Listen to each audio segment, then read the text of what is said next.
الحمدللہ رب العالمین والعاقبۃ للمتقین والصلاۃ والسلام علی سید الانبیاء والمرسلین۔ ناظرین، جیسا کہ آپ کو معلوم ہے، آج کا ہمارا موضوع ہے بچے کے پیدا ہونے کے بعد کے اسلامی طریقے۔ آپ کو معلوم ہے کہ ہمارے ہاں مسلمانوں کے ہاں مختلف قسم کے طریقے اور مختلف کے رسومات پائے جاتے ہیں، جن میں سے کچھ اسلامی ہیں اور کچھ غیر اسلامی ہیں، اور کچھ مروجہ اصول ہیں جن میں کچھ اسلامی اور کچھ غیر اسلامی ہیں۔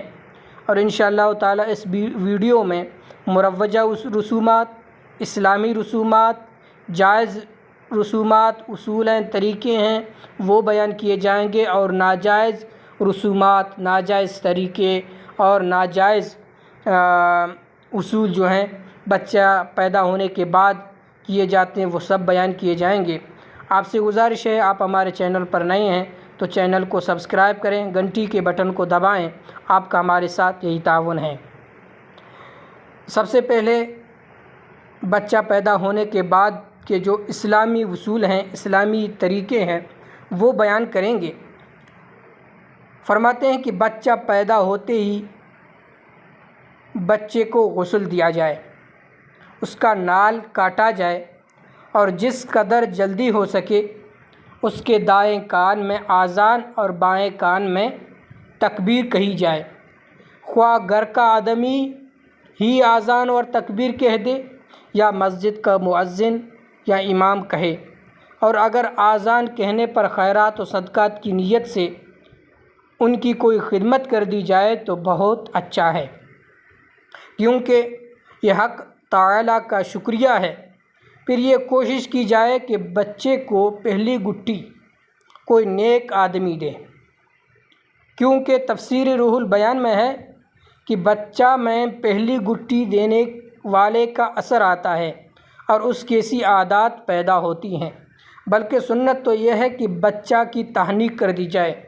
تہنیک اسے کہتے ہیں کہ کوئی نیک آدمی اپنے منہ میں کھجور یا خرما چبا کر بچے کے تالو سے لگا دے، تاکہ بچے کے پیٹ میں سب سے پہلے جو غذا پہنچے وہ خرما ہو اور کسی بزرگ کے منہ کا لعاب۔ صحابہ کرام علیہم الرضوان نبی صلی اللہ تعالیٰ علیہ وسلم سے اپنے بچوں کی تہنیک کرایا کرتے تھے۔ اس کے بعد دائی کی جو اجرت ہے وہ مقرر ہونی چاہیے، جو اس کے بعد دے دی جائے۔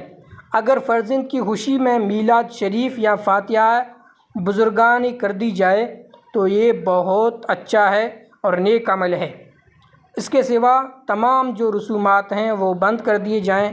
چوچک اور بات کو مٹانا سخت ضروری ہے۔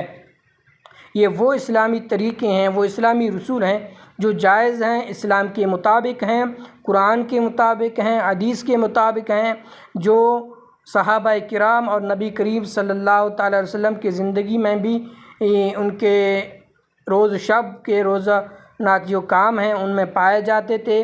صحابہ کرام کا یہی طریقہ تھا، نبی کریم صلی اللہ تعالیٰ علیہ وسلم کا بھی یہی طریقہ تھا۔ اور جو مروجہ رسوم ہیں وہ اب عرض کر دیے جائیں گے، جن میں کچھ جائز ہیں اور کچھ ناجائز ہیں۔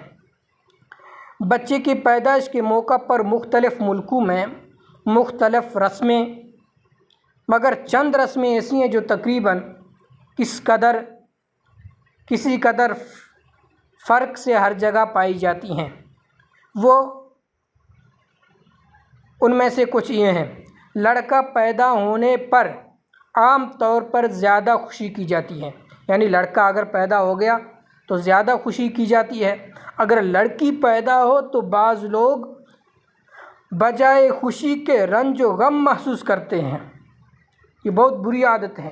جب لڑکا پیدا ہو تو آپ خوشی کریں گے، اور لڑکی پیدا ہو تو آپ غم اور غصہ کریں گے، رنج کریں گے، تو یہ غیر اسلامی طریقہ ہے۔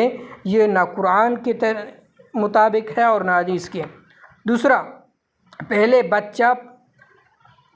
بچے پر زیادہ خوشی کی جاتی ہے، پھر اور بچوں پر خوشی تو منائی جاتی ہے مگر کم۔